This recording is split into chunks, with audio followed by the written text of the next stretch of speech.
Bienvenidos a la clase del día de hoy. El día de hoy vamos a ver qué son los métodos en Java. Los métodos, como habíamos visto en las clases, en sí vienen a ser unos bloques de códigos que ya están en sí automatizados para cumplir cierta función. De acuerdo a los parámetros que estos se les ingresa o se les envía, realizan una tarea. Entonces pueden actuar como entradas o pueden actuar como salidas. Los dos métodos principales que tenemos es el método get y el método set.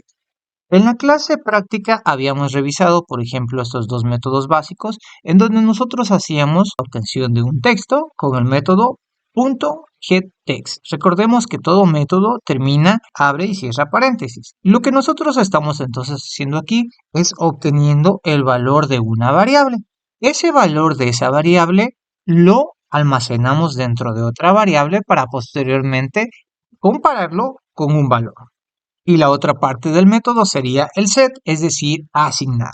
En el ejemplo que tenemos, lo que hacemos es, una vez realizada esa comparación, si es que esto se cumple, asignamos un valor y caso contrario, asignamos otro. Recordemos, como decíamos, que cada uno de estos métodos set acompañado con otro tienen paréntesis, abre y cierra, de apertura y de cierre, en los cuales pueden ir, como no pueden ir, valores, dependiendo de la situación. Tenemos también muchos otros métodos de acuerdo al componente. Sí, también existen muchos otros métodos más. Los métodos en sí tienen una clasificación. Hay métodos sin retorno, es decir, son métodos que en sí no devuelven ningún valor y bueno, se utilizan para ejecutar instrucciones o modificar el estado de un objeto. Los métodos no solo están escritos, nosotros también los podemos escribir, los podemos crear. La siguiente clase práctica vamos a hacer esta prueba de la creación de unos métodos. Por ejemplo, aquí vemos que se crea un método de tipo público que se llama saludar. Nosotros podemos colocarle cualquier nombre y dentro de este se manda una línea de texto denominada hola mundo. Ese es un método sin retorno.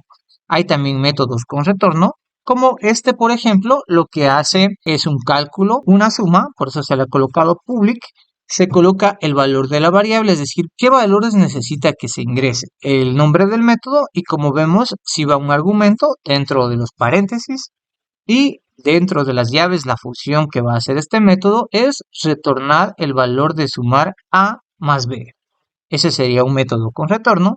Y como tercero tenemos un método estático que lo que normalmente hace es asociarse a una clase.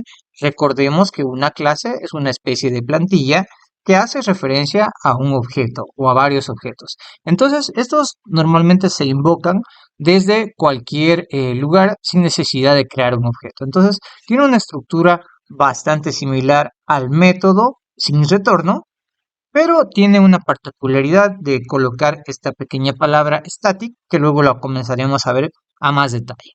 Este método, por ejemplo, se denomina mostrar mensaje, como vemos tiene su paréntesis, y lo que se envía también aquí es un texto. Cada vez que referenciemos o llamemos a este método, mostrará esto desde cualquier lugar de la clase. Ahora, para declarar métodos se tiene que seguir una estructura específica. Lo primero que se coloca es la palabra public, que normalmente es la restricción que tiene el método. Tenemos de tipo público, tenemos por acá, como vemos el ejemplo del botón, de tipo privado. En sí el botón también cumple las funciones de un método.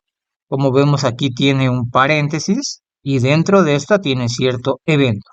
Ejemplo de cómo declarar un método. Primero, como decíamos, va el modificador, el tipo de retorno si este requiere, el nombre del método, los parámetros si estos requieren, o si no se podría colocar, como decíamos, un método estático o un método con retorno o un método sin retorno. Y dentro de estas llaves que hacen referencia al cuerpo del método, se coloca la condición. Aquí, por ejemplo, vemos que se está haciendo una comparación mediante el uso del condicional if, que si x es mayor a 0, retornará x, caso contrario, retornará el valor de y.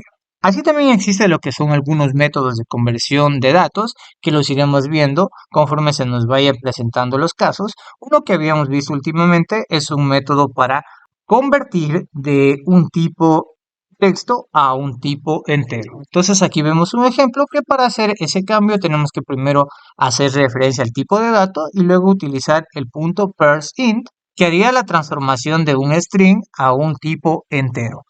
Y el caso contrario, en cambio, para transformar de un tipo entero a un texto, podríamos hacer una concatenación con la doble comilla y el signo más, o utilizar también el punto toString.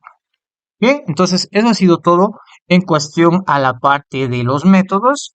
Por el momento vamos a colocar una pequeña actividad para que nosotros analicemos si vamos a continuar con el sistema que estábamos construyendo en el ciclo anterior o si vamos a construir o utilizar un nuevo sistema.